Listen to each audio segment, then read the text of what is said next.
Doctor Mohammad ইউনূসকে এই মুহূর্তে সহ্য করতে পারছেন না। আসলে তারা কখনোই দেশপ্রেমিক হতে পারে না। তার কারণ তারা সবসময় চায় যে একজন অযোগ্য শাসক এদেশে শাসন করুক আর আমরা লুটে পুটে খাই।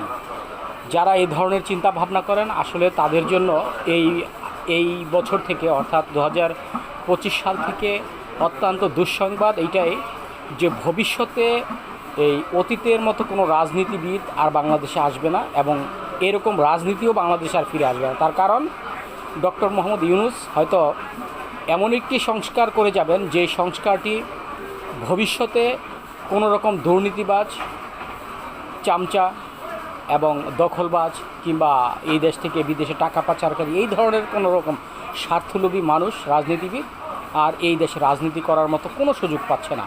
এই সংস্কারটাই আসলে আমরা মূলত চাচ্ছি যাতে দেশটা সুন্দর এবং সাবলীলভাবে চলে।